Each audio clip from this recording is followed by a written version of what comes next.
Hello, friends. Welcome to This Day in Jack Benny. I'm John Henderson. This episode is from October 19th, 1941. Jack Benny and his cast had been in New York for their opening broadcasts. There's a write-up about him in one of the Radio Guide magazines. You can see a picture of Jack and Mary dancing, looking a little bit surprised by the photographer, with the caption, "Jack Benny and wife Mary Livingston dance for relaxation at Stork Club while in New York to launch his program." One of these Radio Guide magazines also featured another comedian wearing his swimwear. It was Fred Allen. You know, one of these evenings you'll overdo it with one of your witty introductions. Also on the radio, you could hear Bob Hope. The bride was one of those Hollywood glamour girls. She cut the wedding cake with her fingernails. And the groom was a musician. Earlier this year, Phil Harris married the actress Alice Faye. How many times have I told you the man I marry has got to be refined? In this episode, they mention the movie actor Ronald Colman. You're just the man I'd like to see. And Spencer Tracy. Looks as if this one is going to last. Spencer Tracy recently played Thomas Edison in the movie Edison the Man. You've been here all night. Before he died, Edison once said that sleep was a waste of time, and he never slept more than 4 hours a night. Well, I have a little trouble now and then, but that's because I'm getting old. What do you think of the Einstein theory? I don't think anything of Einstein's theory because I can't understand it. Albert Einstein was still alive at this time.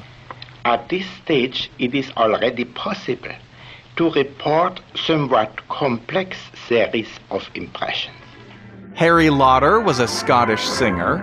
I'm tired of roving and playing the fool. I've dreamed all the dreams that I dreamed when at school. I've been everywhere but seen nothing to beat the old village cottage down Old Memory Street. Emily Post was an expert on etiquette. The great American rudeness is the discourtesy of the hostess who serves herself first. After all, the dish of honor has been prepared for the guest of honor and not for the hostess to gouge a hole out of it herself. And the little American rudeness is putting Mrs. before your signature at the end of a letter. This is the same as saying, my social position is higher than yours. Thank you, Mrs. Post. Thank you. If you'd like to contact me, you can email jackbennypodcast@gmail.com, or on Twitter, it's @thisdaybenny. And enjoy the show. J-E-L-L-O. The Jell-O program, brought to you by Jell-O and Jell-O Pudding, starring Jack Benny, with Mary Livingston, Phil Harris, Dennis Day, and yours truly, Don Wilson. The orchestra opens the program with The Romantic Guy I.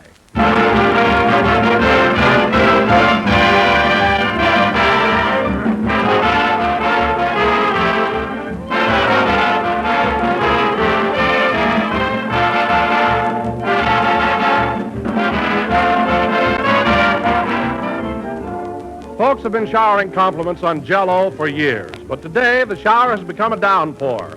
Everywhere you go, you hear people praising the new Jell-O and its wonderful new locked-in flavor. They say it's richer, more delicious than they've ever believed any dessert could be, and they're right. Because today's Jell-O is different, made better than ever. Up until now, gelatin desserts constantly faded in flavor while waiting to be used. But Jell-O's marvelous process locks all of Jell-O's full, rich goodness right into the little Jell-O particles. And time can't steal it away. Your first package will prove it. Open it. Notice that there's no heavy, fruity aroma, no sign of escaping flavor. But the instant you dissolve the Jell-O, you unlock its vivid, thrilling flavor, and out it pours for your pleasure. So order Jell-O, J-E-L-L-O, tomorrow. Look for the big red letters on the box. And be sure to get Jell-O. The flavor never goes away. We put it in, and it's there to stay.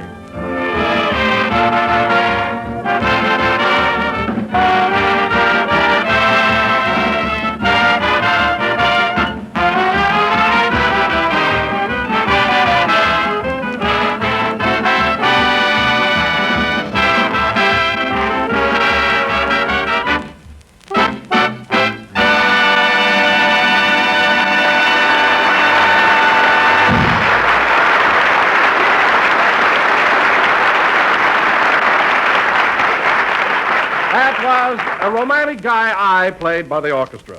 And now, ladies and gentlemen, this evening we would like to reenact for you the events which occurred on our recent trip from New York to Hollywood. As you all know, we did our last show from New York City, and the following day the whole Jell-O gang left for the coast. Jack had to check out of his hotel, the Swank Hampshire House on Central Park South, so he said he might be just a little late getting to the station. This way, Rochester. I got to stop at the desk for my bill. I'm moving as fast as I can, boss. This stuff's heavy. What do you mean, heavy? Those 2 suitcases are half empty. Yeah, but this trunk on my back is loaded. Oh, stop complaining. That trunk isn't so heavy. I wasn't bow-legged when I picked it up.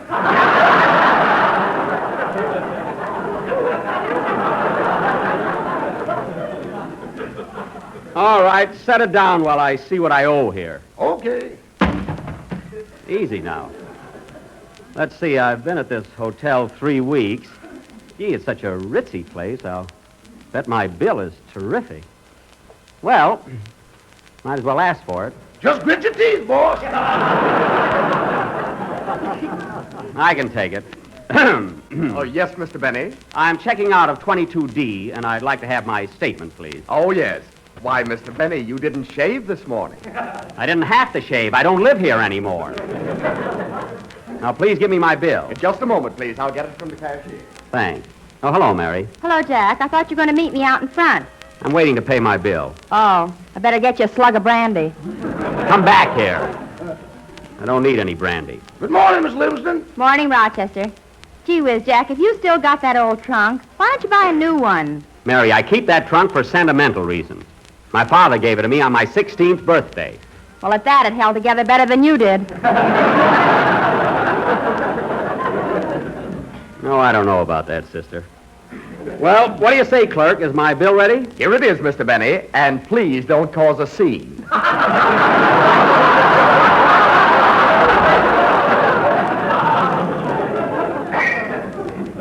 Don't worry, I'm just going to go over it. Now, let's see. Room, $12.50 a day for 21 days. That's, Rochester, where's my adding machine? Where is it? I couldn't find it, boss. You must have left it at the Star Club.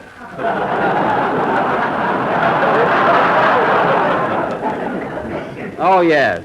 Say, Jack. What? You can't always trust those adding machines. Why don't you take Einstein around with you? I don't even know Einstein. Say, clerk, my room is $12.50 a day, eh? Yes, and stop dusting off my lapel. No, pardon me. Well, what I'm getting at is, don't you give professional rates here?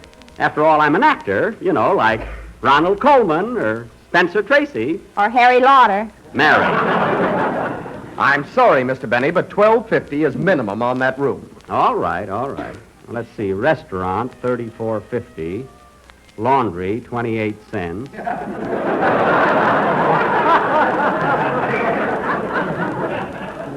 The newsstand. Hey, wait a minute. What's this item here? Newsstand, $15. That was the day you got that good write-up in PM. Oh, yes. Now, let's see. Oh, look what time it is, Jack. Word is write-up. It would have helped the gag a little bit, doesn't it? What is... Let's see, huh? What? Look what time it is. Pay your bill. Let's get going. Mary, I'm not through checking all... Hey, what's this? $68 for phone calls to Birmingham, Alabama. I never called Birmingham. They're waiting for us at the station, boss.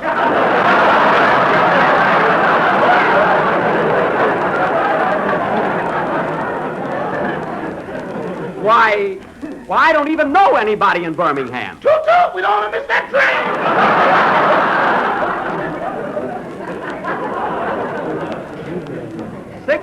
$68? What is this? Come on, let's go, let's go.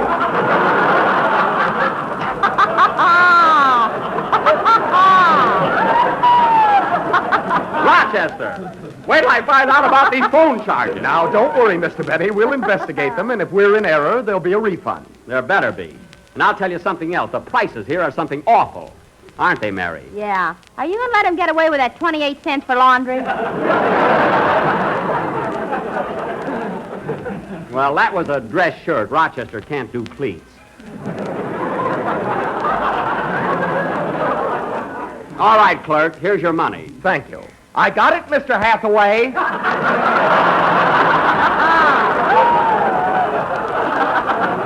All right, you got it. I can't figure it out. $68 for telephone calls to Birmingham, Alabama. Let's go! Let's go!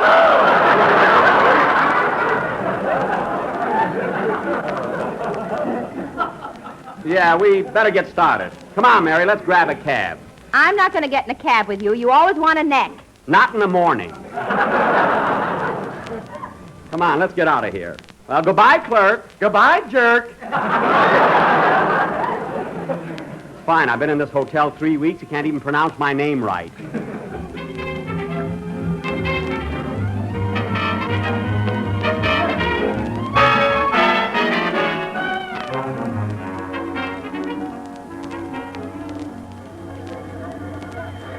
20th Century Limited for Chicago. Now ready on track 20. Track 20.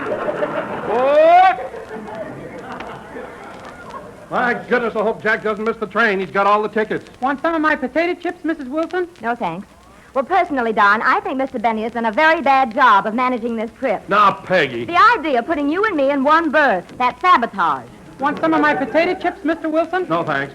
Well, Dennis, are you glad to be going back to California? Yeah, but I gotta sleep with Mr. Benny, and he snores like anything. Oh, it's awful. Well, why don't you put a pillow over his face? I did, and he snored a hole right through it. Gosh, I was spitting feathers all night. Well, here we are. Oh, hello, Jack, Mary. Hello, everybody. Hello, Don. Well, Mrs. Wilson, are you thrilled that you're going home? I'll be thrilled if I make it. Good.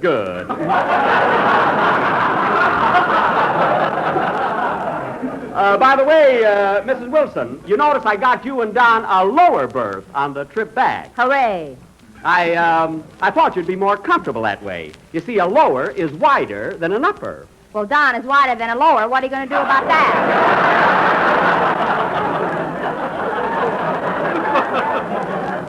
Now, Mary, as long as Don and Mrs. Wilson are happy, that's all that counts. I'm so happy I could punch her right in the nose. What? Now, Peggy, dear, Peggy, darling, control yourself. Oh, let her alone, Don. She has a wonderful sense of humor. If she ever hit me, I'd fire Wilson so fast it would make her head swim. Well, where's the rest of the gang? Where's Phil? Phil and Alice are on the train. She was just mobbed by autograph hunters. Oh, she was. Well, I can sympathize with her. I go through that all the time. Autographs. I'm sorry I forgot today, Mr. Benny. That's all right, kid. Well, I'll be darned. Here comes Jack Benny. Not now, Dennis. We got to catch a train.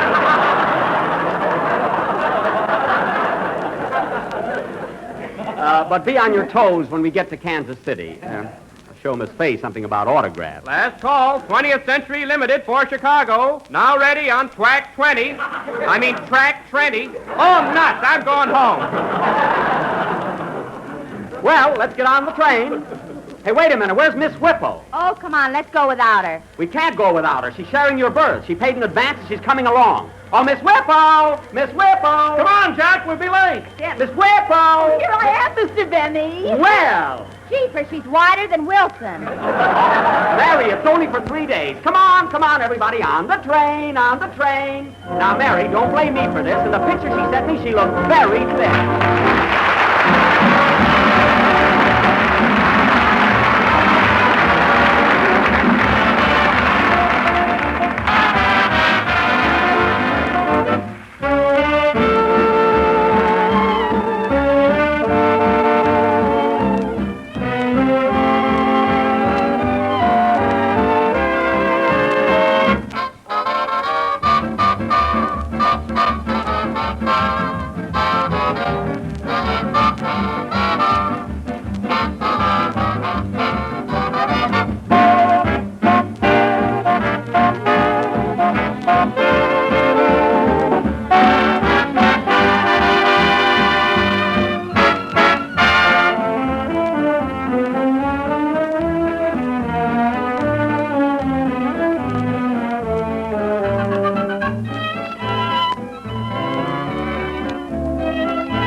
Boy, look at that scenery.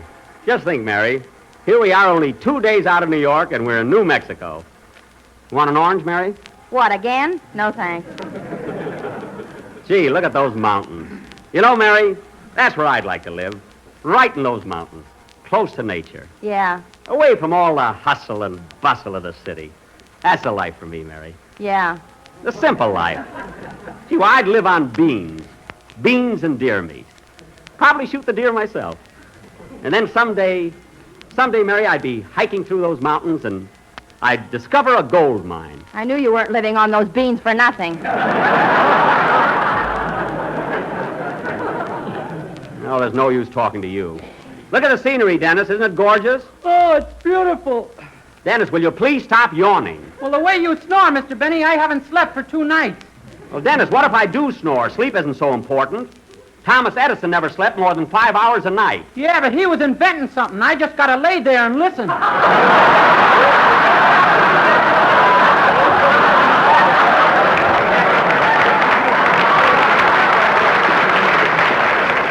Well, invent something. Who's stopping you? What a kid.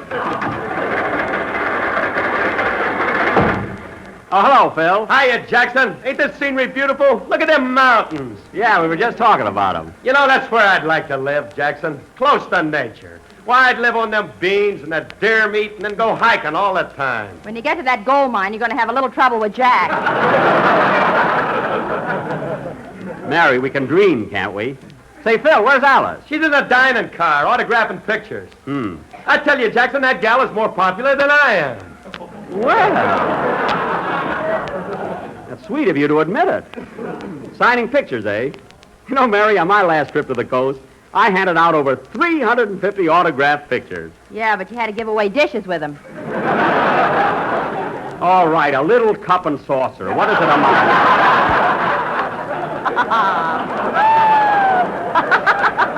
So inexpensive. Well, Phil, wake up, Dennis. Well, Phil, by this time tomorrow we'll be in sunny California. Are you glad? Yes, sir. I've had my vacation, and next Monday I'll be back in night school improving myself. Oh, you signed up again, eh? Yeah, I'm taking all new subjects this year, Jackson. Got geometry and chemistry and etiquette. Etiquette? You know, no peas on the knife, and always give you a seat to a broad.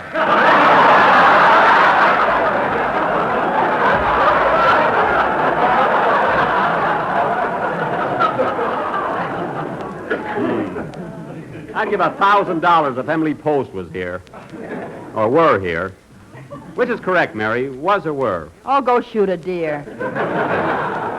Well, Phil, etiquette is one subject you can use. Yeah, etiquette. Dennis, pull yourself together. All you do is yawn, yawn, yawn. And sit up straight. People will think you're drunk. Say, Jack. What? Look at this picture in Radio Guide. Fred Allen in a bathing suit. Fred Allen? Let's see that. Oh, my goodness, get a load of those legs. They look like shillelaghs with hair.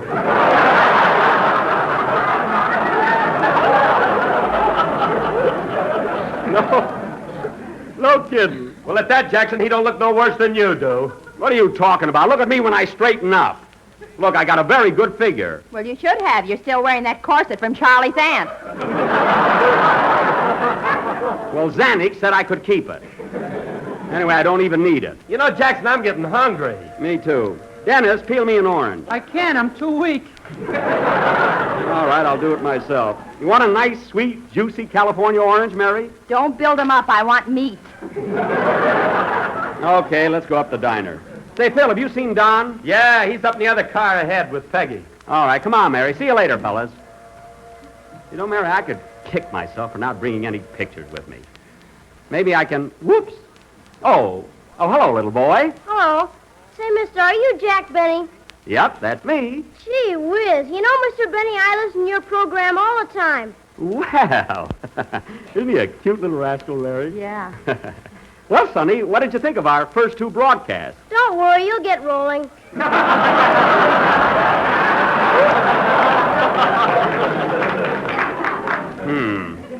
Come on, Mary. What's the matter? Afraid he'll top you? No, I'm not afraid he'll top me. Just believe the children should be seen and not heard, that's all. There's Don at the end of the car. I'm hungry, darling. Let's go in the diner and get something to eat. No, Don, not until tomorrow. But I'm starved. You're not eating until we get home. Our berth is crowded enough the way it is.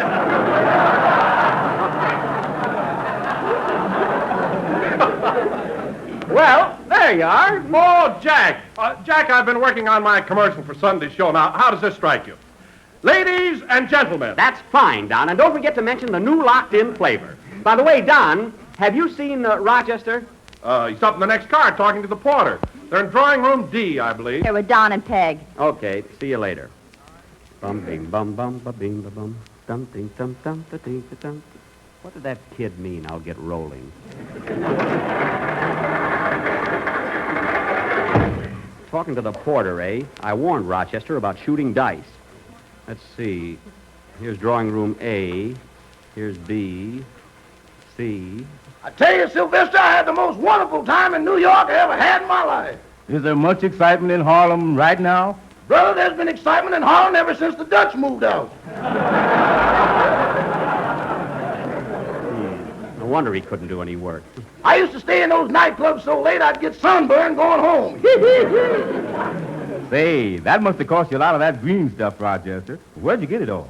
Well, I don't exactly work for nothing. You know, Mr. Benny gives me $400 a week. $400? No, oranges. I cash them in at the market.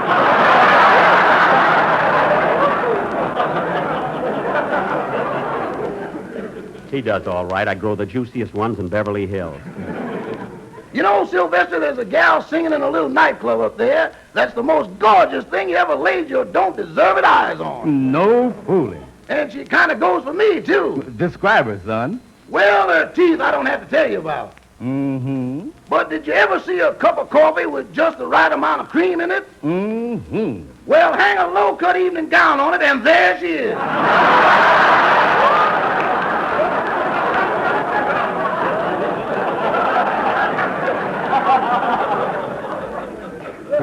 That's all he thinks about.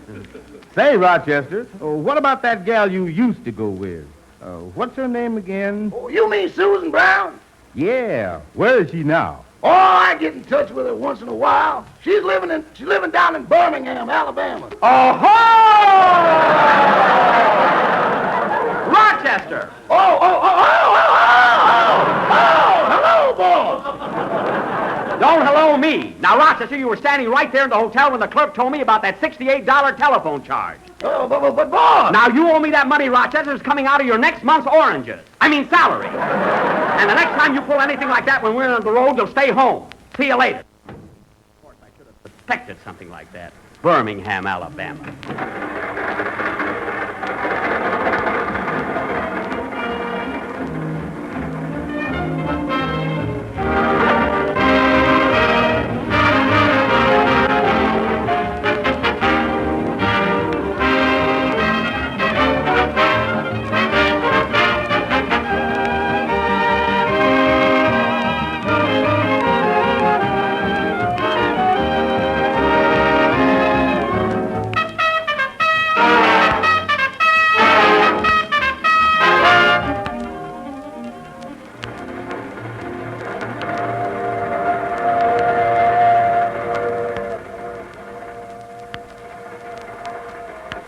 Boy, it's sure crowded in here tonight. Everybody uses the washroom at the same time. Hand me a towel, will you, Phil? Here you are.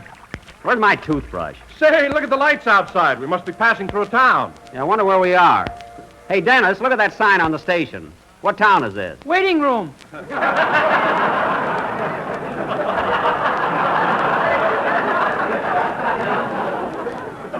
Oh, fine. Waiting room, New Mexico. Where did I put my toothbrush? Hey, Jackson, you ought to get a load of yourself in that nightshirt. You look like an old-time Arab. They wear turbans. I've got a cap on. Now, where did I... Dennis, did you see my toothbrush? No, but here's your teeth. That's just a bridge. Hand it over. Watch out, kid. You'll get bit. Oh, Phil, you're so clever. How do you ever think of so many brilliant remarks, you know? One side, Grandma. I'll give you a hot foot. Now, listen, Sonny, you just wait your turn. In other words, get in line, bud. Hey, it's not Halloween yet. What have you got that costume on for? I sleep in this. Now scram. Get going, Grandma. I gotta shave. Shave, what are you going to shave, a coconut? I can't top him, eh? The little brat. Boy, am I tired. Me too. Well, I guess we're all set. Get moving, Grandma. I want to get some sleep before I get to Hollywood. What are you going to Hollywood for, anyway? I'm going to be a gag man for Bob Hope.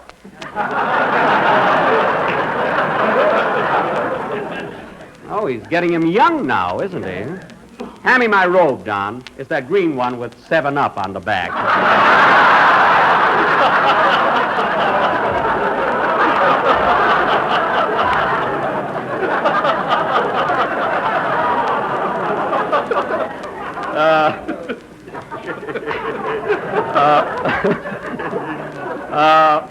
There it is. Here you are. Well, good night, Jack. Good night, Don. Good night, Phil. Good night, Jackson.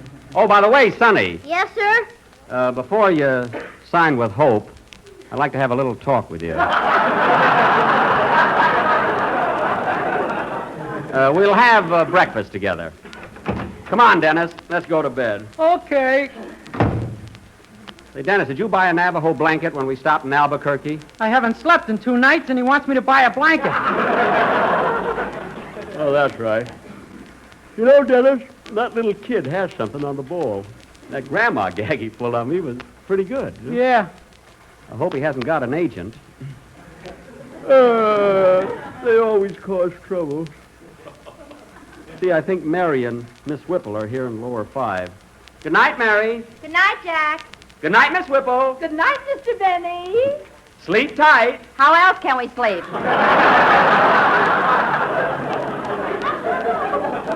Don't complain. It's the last night. Well, here's our berths, Dennis. Crawl in. Nothing doing. I get the outside tonight. You had the outside last night. Don't you remember? You fell out 4 times. Now get in there. Quiet. We're trying to sleep. Oh, pardon me. Now, get in there, kid, and stop making trouble. Okay. Gee whiz, Mr. Benny, there's no room here. Put the oranges in the hammock.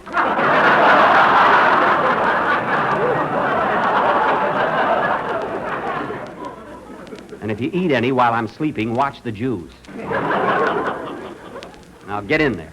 Okay. Boy, I hope I can sleep tonight. Oh, you'll sleep. I know I will.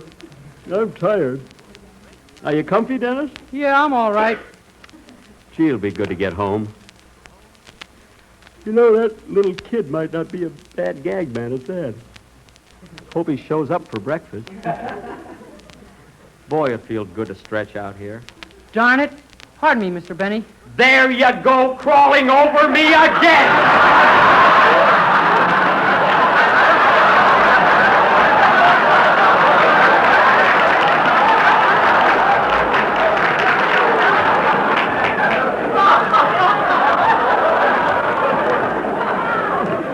Get back there! Back! Now look, Dennis. If you can't sleep, I'll tell you a bedtime story. Now relax, close your eyes, and listen. Okay. Once upon a time, there was a poor little girl named Cinderella, and she went to a ball and married a prince. Now go to sleep.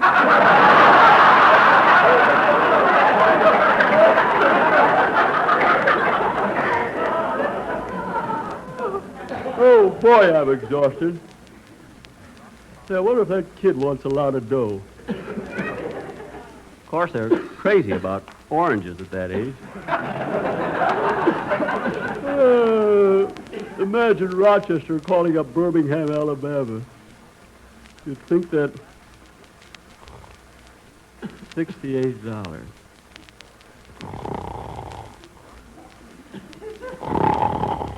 Well, here we go again.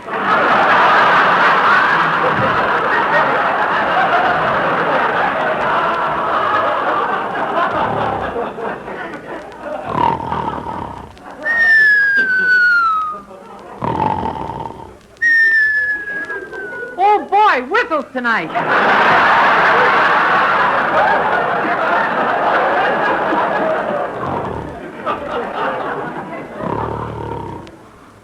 Well, I might as well start counting sheep. 1, 2, 3, 4.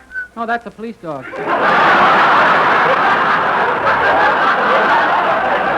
4, 5, 6, 7, 8, 9, 10.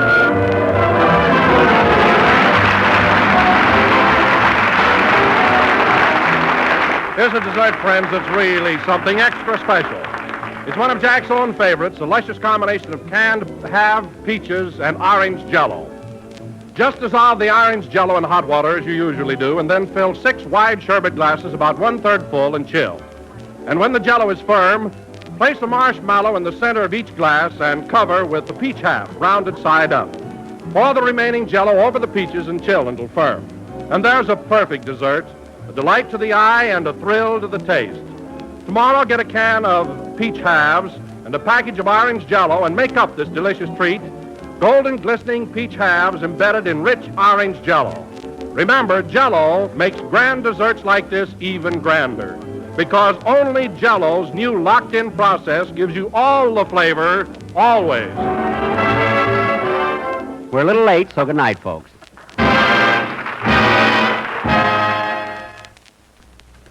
Friends, Jell-O has probably been a family favorite of yours for years, but did you know that the same folks who make this famous gelatin dessert also make 3 smooth, creamy puddings, Jell-O chocolate, Jell-O vanilla, and Jell-O butterscotch pudding? Jell-O butterscotch pudding. This is the National Broadcasting Company, KFI, Los Angeles.